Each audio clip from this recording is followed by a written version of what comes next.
My 4 month girlfriend is very slow going when it comes to verbally showing her love. Her friends keep telling me how much she always talks about me and how much she likes me. She thinks not chasing me will attract me more. Well, so what does that look like? That looks like a structured woman. So she's not being natural. She's holding back on purpose. And she's basically not making any effort because she thinks that maybe she read the book, The Rules.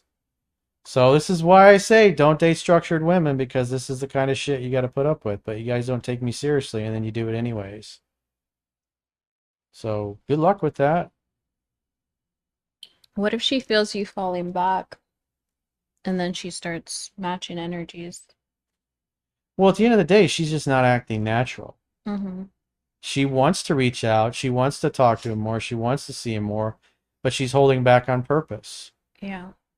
And one of the 10 disciplines of love is fear and hurt imprison the heart. Speak from your heart and don't hold anything back. What do you got And to so lose? she can't do that. It's, that makes it very unpleasant. Again, this is why I say you don't date structured women. If you want to try and reinvent the wheel and date a structured woman, that's what you got to put up with. Because she's following a set of rules. Slow. These are things that you got to consider and work out before you go and agree to be serious with her. And if you know she's purposely holding back and not calling you, not texting you when she wants to or she feels she should, you got to tell her, you got to be natural. You got to be authentic and real. It's because otherwise it's almost like you're playing a game with me. It's like, I don't want to do that. If you miss me, tell me you miss me. At Wheels and Journeys, my girlfriend and I share a deep, soulful love. I'm 23, she's 32, and we live together, but I'm unsure if I want what she wants, like kids. This is my first serious relationship, and I've listened to 3% Man 20 times. Well, if you know you don't see her as the mother of your children, then don't waste her good childbearing years and then dip on her when she's like 45. If you He's know you don't cute. want to be there, have the balls to end it and move on. It's like you either want to have kids or you don't. If your goals and values are not aligned, you shouldn't be together. 23 and 32. Yeah, I had a friend that got married and then they both wanted children, but he didn't want kids until after he finished his schooling and stuff.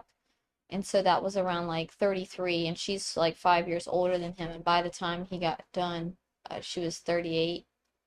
And they found out she couldn't have kids anymore. So, You can always adopt.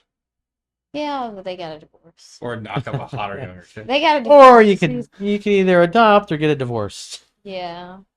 She did some unspeakable acts. Oh, okay. So, Well, she belonged to the streets anyways. I guess it's good that couldn't have kids after all. yeah. How do you deal with hot and cold women? Uh, Read the book, understand that women are like cats, and that's just kind of natural. Typically, if a girl's real hot for you and then she becomes cold, usually it's because you did something that turned her off, or maybe you just spent a lot of time together. So you can't let it bother you.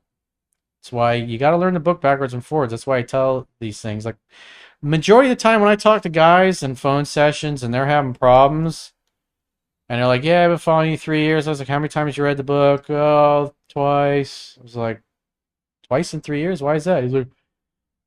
I was like, "You've heard me say you got to read it 10 to 15." "Oh, I know. I didn't think I needed to. I didn't take you seriously. I thought I was smart enough. I thought I was different." I was like, "Well, here you are on a phone session." It's like you got to take this stuff seriously. This is not a quick fix. You have to learn the book backwards and forwards so well you could teach a class on it. And if you don't, you're going to be making unnecessary mistakes and you're going to be doing things that turn women off, and you're going to have no idea that it's turning them off just because you've decided to be a lazy, piss poor student.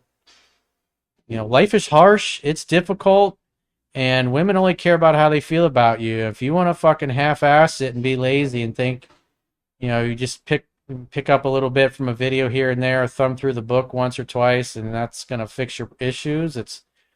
You won't give a shit until you lose a woman that lights you up on the inside. Like one of the video newsletters I was doing, guy didn't take me seriously, just half-assed it, and May of last year, we're in beginning of August now, so 14, 15 months ago, he chased a girl out of his life because of his needy, insecure behavior. because he didn't take me seriously when I said read the book 10 to 15 times. And so 14 months later, he's still bummed and obsessing over this girl that blew him off over a year ago. It takes about 18 months for the average person to get over a breakup like that. When you date somebody you really care about and you really want to be with, and they still dump you, those sting. I say it because I'm trying to, help you guys avoid pain, but, people don't listen because they're lazy. And they think they're going to be different. And it's rich, powerful, successful guys and guys that don't have a pot to piss in. It's like they all think the same thing. They make the same mistake. And then they get burned. And then they end up on an emergency phone session trying to save things. When in reality, just being a good student could have stopped all of it. If a married man falls for another woman, doesn't that mean he's unhappy in his marriage? How can he just get attached to someone else if he wasn't missing something in his marriage? Maybe he settled and he never was really that into his wife. Maybe he didn't date enough and get a large enough sample size of women to make that determination. It happens to a lot of people. Most guys will marry the first girl that comes along or that they get serious with. I mean, again, statistically, 50-60% of marriages end in divorce. Those are terrible odds. Imagine investing in the stock market if 50-60% of every investment was a loser.